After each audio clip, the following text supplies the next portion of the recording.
In 1984, Johnny Carson did something that had never happened before in the history of live television. The Tonight Show band was playing, the brass section cutting through the air with electric energy. 300 audience members were clapping, their excitement palpable in the cool studio air. 20 million Americans were watching from their living rooms, the blue glow of tube televisions illuminating homes from coast to coast. And Johnny Carson, the most powerful man in entertainment, the kingmaker of comedy, raised his hand and stopped everything. Not because of a technical malfunction, not because of a celebrity guest running late. He stopped because he saw a little girl crying in the front row. The seat next to her was empty. And when Johnny found out why, he made a decision that cost NBC thousands of dollars per second, and he didn't care. What he did over the next 12 hours was never meant to be public. The network tried to bury it. His producers begged him to move on. But Johnny Carson proved that night that some things matter more than ratings, more than money, and more than the most successful show in television history. This is the true story of what happened when America's favorite host chose a stranger's child over his own career. May 1984. Burbank, California. The NBC studios were buzzing with the familiar electricity that came every weeknight at 11:30. It was a specific kind of energy, a mixture of Hollywood glamour and nervous anticipation. Studio One was packed 300 lucky ticket holders who had waited months, sometimes years, for the chance to see Johnny Carson in person. The air smelled of expensive perfume and ozone from the massive studio lights. The Tonight Show wasn't just a television program. For nearly 22 years, it had been the last voice America heard before going to sleep. In an era before the internet, before streaming, this was the communal campfire of the nation. Johnny Carson was the friend who sat with you after the kids were in bed, after the dishes were done. He made you laugh. He made you feel like everything would be okay. The orchestra began its iconic theme, the trumpets signaling the end of the day for millions. Ed McMahon's voice boomed through the speakers, shaking the floorboards. "Here's Johnny." The rainbow-colored curtains parted. Johnny walked through with that familiar stride, confident, relaxed. His suit was perfectly tailored, a silhouette known to every household in America. His silver hair was immaculate. His smile was ready for the monologue, practiced and charming. 300 people applauded on cue. The heavy cameras swept across the audience on their pneumatic pedestals. But something was wrong. Johnny's eyes weren't tracking to his mark on the stage. They weren't finding the camera lens with the little red tally light. His gaze had locked onto something in the front row, piercing through the glare of the spotlights. A little girl. She couldn't have been more than 8 years old, wearing a royal blue dress with white scalloped edges, the kind of dress a mother picks out for a special occasion, perhaps purchased at a department store with money saved carefully over weeks. A matching blue ribbon was pinned in her hair. She was clutching a small teddy bear against her chest, her knuckles white from gripping it so hard. And she was crying. Her small shoulders were shaking. Her face was streaked with tears that caught the studio lights, shimmering like tragic diamonds. In a room full of adults, clapping and laughing, enveloped in the artificial joy of show business, this child looked utterly, devastatingly alone. Johnny's eyes moved to the seat directly beside her. It was empty. No coat draped over the back, no purse on the floor, no parent leaning over to comfort her. In a room where every single seat had been claimed months in advance, where tickets were treated like gold dust, one chair sat vacant. And when Johnny found out why that seat was empty, he would make a choice that would cost the network thousands of dollars every second. But what happened after the cameras stopped rolling was even more unbelievable. The monologue started. Johnny read the jokes about California traffic and political scandals. The audience laughed in all the right places. But anyone watching closely, the diehard fans who knew his every tick, could see that Johnny's rhythm was off. His timing, the thing that had made him a legend, the metronome of American comedy, was distracted. His eyes kept drifting back to row one. He was telling jokes to the camera, but his heart was in the audience. 4 minutes into the monologue, Johnny did something unprecedented. He stopped mid-sentence. The punchline hung in the air, undelivered. The audience fell silent, confusion rippling through the rows. In the control booth, producers leaned toward their monitors, headsets buzzing with confusion. Johnny walked away from his mark. He crossed the stage, moving past the cameras, past the careful blocking that had been rehearsed for decades. He walked to the very edge of the stage, breaking the invisible fourth wall that separated the star from the public, and he sat down. His expensive Italian shoes dangled over the edge. He was eye level with the little girl now, ignoring the millions watching at home. "Honey," he said, his voice soft, stripping away the TV host persona. "Where's your mom?" The little girl's name was Sarah, and the story she was about to tell would change everything about that night. She looked up at the most famous man in America, blinded by tears, and the story came out in fragments, halting sentences between hiccuping sobs. Her mother's name was Mary. She was a waitress at a diner in a small town in Ohio, the kind of town where everybody knew everybody, where life moved slowly and dreams often stayed dreams. It was a life of aching feet, spilled coffee, and polite smiles for rude customers. Mary had been a devoted Tonight Show viewer for as long as Sarah could remember. Every single night, after the dinner shift ended and Sarah was supposed to be in bed, Mary would sit in the living room watching Johnny Carson. It was her ritual, her comfort, the one constant in a life that had been marked by hardship. 3 years earlier, Sarah's father had passed away, a sudden illness that left Mary a widow at 35, raising a daughter alone on a waitress's salary. The nights after the funeral had been the hardest, the silence in the house deafening. The only thing that helped was turning on The Tonight Show. Johnny's voice became her companion. His jokes gave her permission to smile when she thought she'd forgotten how. About a year ago, Mary had made a decision. She pulled an old ceramic jar from the kitchen cabinet, chipped at the rim, smelling faintly of flour, and set it on the counter. Every extra dollar, every generous tip left by a trucker passing through, every time she picked up an extra shift or skipped buying something for herself, it all went into that jar. It was the hope jar. She was saving for 2 tickets to see Johnny Carson in person. After 12 months of sacrifice, of mended clothes and skipped meals, it was finally enough. They flew to Los Angeles on a Tuesday morning. Sarah had never been on an airplane before. The clouds looked like mountains of snow to her. Mary sat beside her, holding her hand, smiling wider than Sarah had seen her smile in years.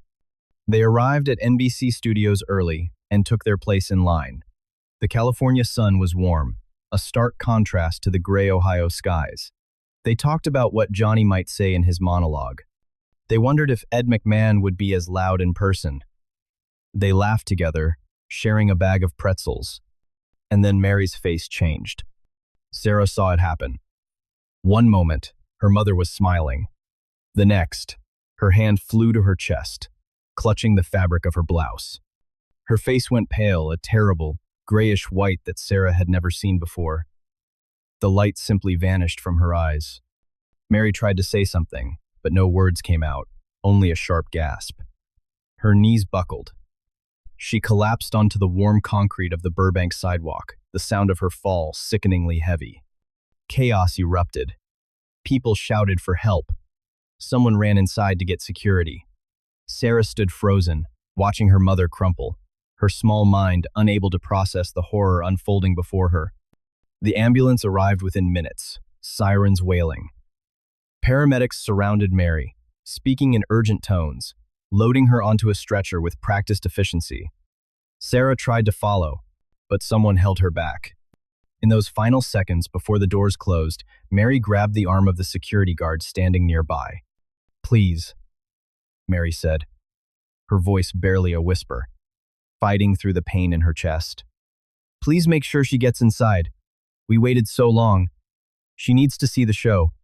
She'll be safe with Johnny." The ambulance doors slammed shut. Sarah watched her mother disappear down the street, and she had no idea if she would ever see her again. The security guard faced an impossible choice. His orders were clear. No unaccompanied children. But the look in that mother's eyes, the desperation in her voice, he couldn't ignore it. He took Sarah's hand and led her inside. A tearful usher walked her down the aisle, past rows of excited audience members, all the way to the front row, to the 2 seats Mary had spent a year saving for. Sarah sat down. The seat beside her stayed empty, a void that screamed of her mother's absence. And she cried. Johnny listened to the whole story, He didn't interrupt. He didn't look at the clock or the cameras or the producers frantically signaling. He just listened, his face softening with a profound sadness. When Sarah finished, Johnny sat in silence for a moment. Behind the scenes, producer Fred de Cordova stood in the wings, his face flushed with panic. The show was hemorrhaging money. Every second of unscheduled airtime cost the network a fortune. Advertisers had paid premium rates for specific time slots. Dead air was the cardinal sin of broadcasting. De Cordova caught Johnny's eye and gave the signal the circling finger that meant, wrap it up, move on, get back to the script. Johnny looked at his producer. 22 years of professional partnership. What Johnny did next would shock everyone in that studio and cost NBC more money than any single decision in Tonight Show history. Then Johnny reached up to his ear. He pulled out his IFB earpiece, the device that connected him to the control booth, to the voices of producers and directors and network executives demanding he return to the comedy. He held it in his hand for a moment, looking at it as if it were a foreign object, then set it on the stage beside him. "The show can wait," he said. Those 4 words echoed through the studio. In the control booth, someone dropped a clipboard. In the audience, 300 people held their breath. Johnny Carson had just gone off script. He stood up and reached down, offering his hand to Sarah. "Come with me," he said softly. Sarah took his hand. Johnny led her up the stairs and onto the stage, past the cameras that tracked their every move, past the tape marks on the floor. He walked her to his desk, the most famous desk in entertainment, the place where presidents and movie stars and musical legends sat. He pulled out the guest chair. "Have a seat," he said. Sarah climbed up. The chair was too big for her. Her feet dangled above the floor. The teddy bear was still clutched in her arms. Johnny looked at the control booth, his eyes steely. "Cut the automated feed. We're staying here as long as we need to." In New York, NBC executives were reportedly screaming into phones. None of that mattered to Johnny. The machine of television had stopped for the humanity of a child. He turned to the audience. "Ladies and gentlemen, tonight we're going to do something different. We're not going to follow the script. We're not going to worry about the clock." He looked at Sarah. "Tonight, we're taking care of family." The audience erupted in applause. Not the rehearsed kind triggered by an applause sign. Something deeper. Something real. Johnny turned back to his desk and opened one of the drawers. "Sarah, have you ever seen a magic trick?" He pulled out a deck of cards. With a flick of his wrist, he made them dance between his fingers. He fanned them out, made one card float mysteriously above the others. Utilizing the sleight of hand he had practiced since he was a boy in Nebraska, Sarah watched, transfixed. For a moment, the tears stopped. Johnny made a coin appear from behind her ear. He showed her the hidden buttons on his desk. He let her push the button that made the brass section play a triumphant fanfare. For the first time that night, Sarah laughed. Johnny pulled out an oversized turban, the famous headpiece of Karnak the Magnificent. He placed it on his head at a ridiculous angle. The audience roared. Sarah giggled. Ed McMahon watched from his chair, his eyes glistening. Everyone in that studio understood that they were witnessing something extraordinary. But even as Johnny performed, his eyes kept drifting to something else. The telephone on his desk. What Johnny was about to do with that phone would become the most talked about moment in Tonight Show history, but you'd never see it in any highlight reel. Johnny set down the cards. "Sarah, would you like to talk to your mom?" Her eyes went wide. "Can I? Let's find out." Johnny picked up the telephone. "Get me Cedars-Sinai Medical Center. This is an emergency." The studio went completely silent. You could hear the hum of the amplifiers. The phone rang. Someone picked up. "Cedars-Sinai, how may I direct your call?" "This is Johnny Carson. A woman named Mary was brought in by ambulance earlier this evening. A cardiac episode. I need to speak with her immediately." There was a pause. Then, shuffling sounds. Then, a new voice. "I'm sorry, sir, but the patient you're asking about is in the intensive care unit. She cannot receive phone calls. Hospital policy is very strict." Johnny's jaw tightened. "I understand your policy, but I need you to understand my situation. I have this woman's daughter sitting at my desk right now. She's 8 years old. She's been crying for the past 2 hours. Her mother collapsed right outside our studio, and she doesn't know if she's going to make it. I sympathize, sir, but I can't simply— Ma'am, Johnny interrupted, his voice dropping into a low, steady register, the voice of a man who was used to being listened to. I am asking you to take a telephone into that woman's room. I am asking you to put the receiver next to her ear. And I am asking you to let a mother hear her daughter's voice. Silence on the line. This is Johnny Carson. I am live on national television right now. 20 million people are watching, and I will stay on this line for as long as it takes. More silence. Then, a sigh. Hold, please. The seconds stretched into minutes. Johnny sat with the receiver pressed to his ear, his free hand resting on Sarah's shoulder. The cameras kept rolling. 300 people held their breath. And then a new voice. Mr.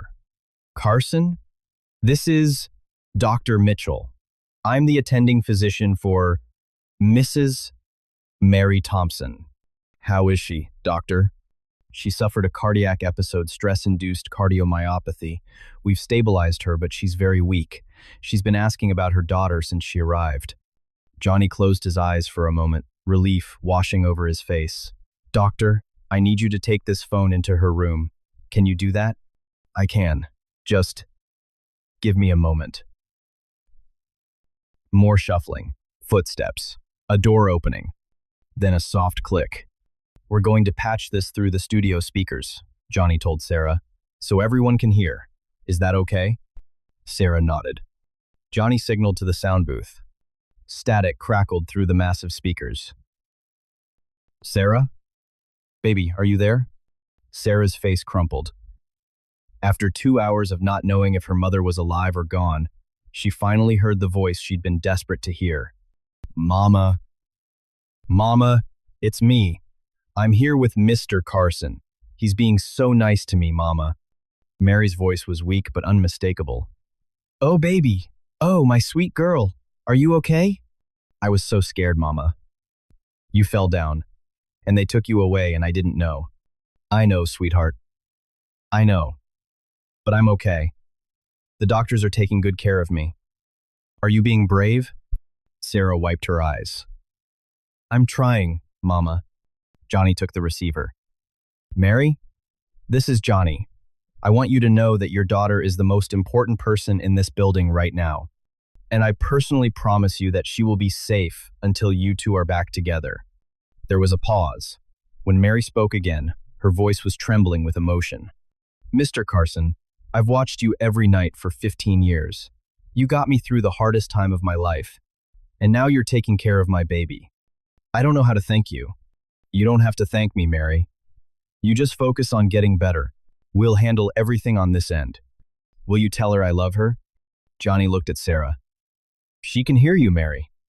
She heard every word. I love you, baby. Mama loves you so much. Be brave for me. I'll see you soon. I love you too, Mama. The line went quiet. Johnny gently placed the receiver back in its cradle. The entire studio sat in stunned silence. Then, slowly, the applause began. 300 people rising to their feet, clapping until their hands hurt, tears streaming down their faces. Johnny sat beside Sarah, his arm around her shoulders, and let the moment breathe. This moment in 1984 showed America who Johnny Carson really was, not just a host, but a human being who understood what truly mattered. If you believe the world needs more people like Johnny Carson, hit that subscribe button right now. Because what happened, after the cameras stopped rolling, will restore your faith in humanity. The taping ended shortly after the phone call. The audience filed out, buzzing with the story they would tell for the rest of their lives. The crew started packing up, coiling cables and dimming the lights. But Johnny's night was far from over. What he did next was never meant to be public, and it would cost him thousands more. Johnny took Sarah by the hand and walked her to the parking lot, where his silver Corvette was waiting under the amber streetlights. He opened the passenger door and helped Sarah inside. Where are we going? She asked. To see your mom, Johnny said. He drove through the quiet Los Angeles streets. The city was asleep. A sprawling grid of lights. Sarah's head began to nod, the emotional exhaustion finally catching up with her, and by the time they reached Cedars-Sinai, she was asleep. Johnny carried her through the hospital entrance. The night shift staff stared in disbelief as the most recognizable face in America walked past, carrying a sleeping child in his arms, his famous suit rumpled. When he reached room 412, he pushed the door open with his shoulder. Mary lay in the hospital bed, connected to monitors that beeped in a steady rhythm. When she saw Johnny Carson walk through her door, carrying her sleeping daughter, she thought she must be dreaming. "Mr. Carson, I told you we'd handle everything," he said softly. He laid Sarah gently on the bed beside her mother. The little girl stirred and curled closer, seeking her mother's warmth. "Mama," she murmured in her sleep. Mary wrapped her arm around her daughter, tears streaming down her face.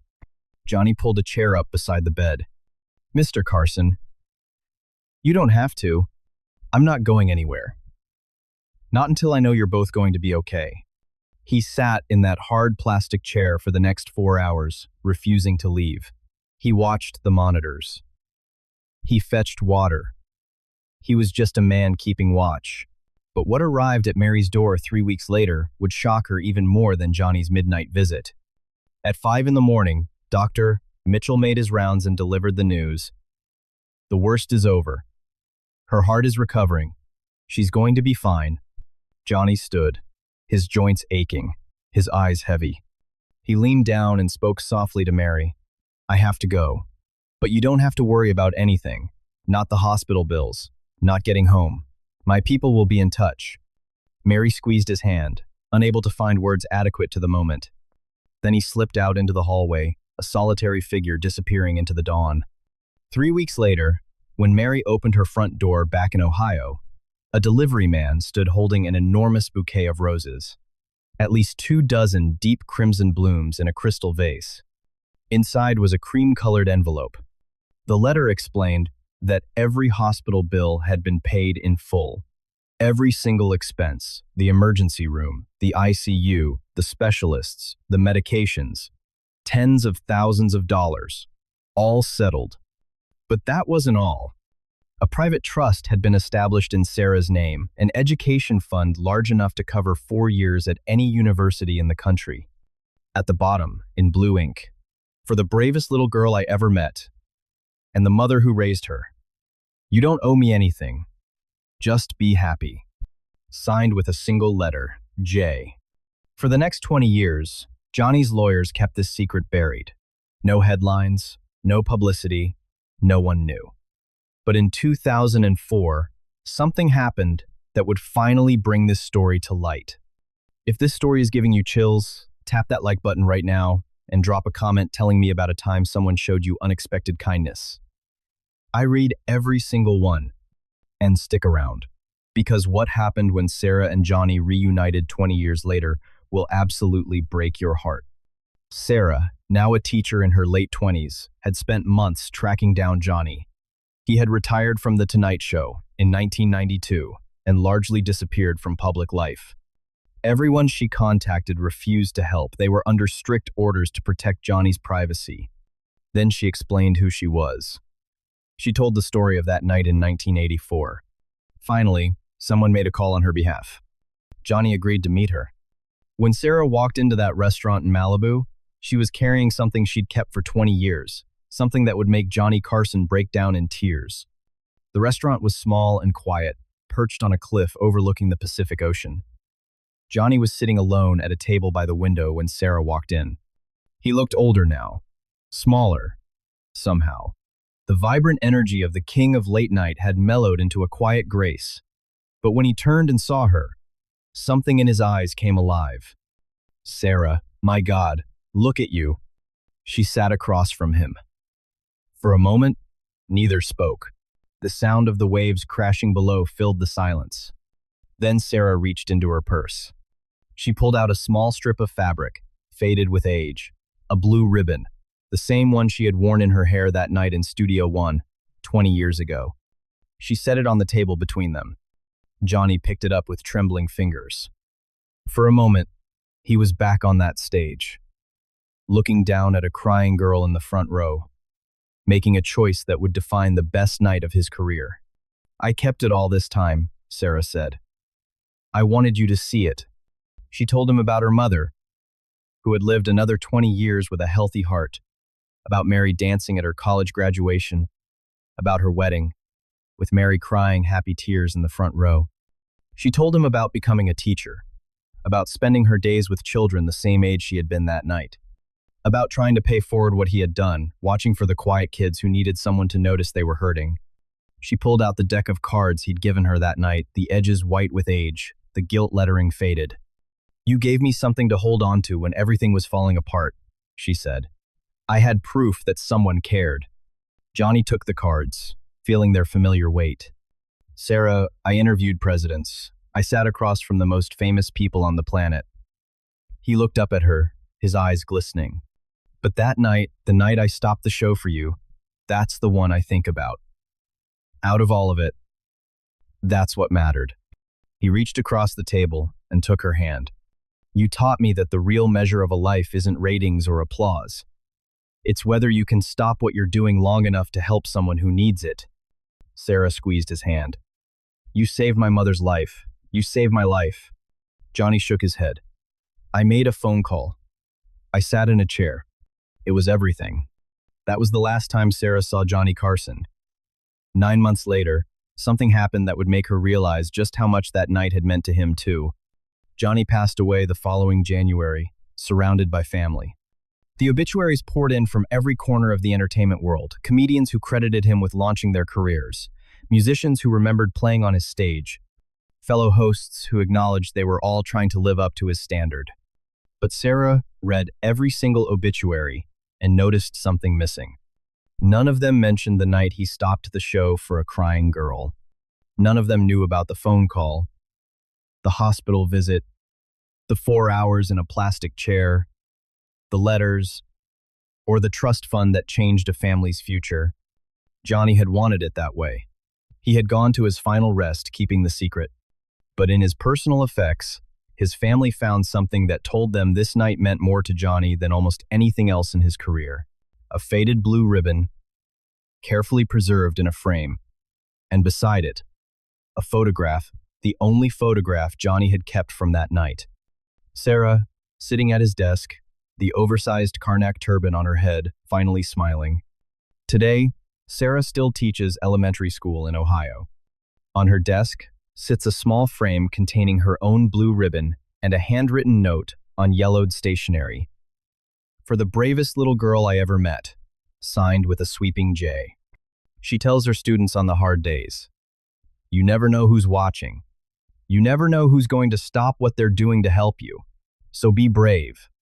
Because the good ones, the really good ones, they always show up when you need them most." Johnny Carson's finest hour had nothing to do with ratings or famous guests.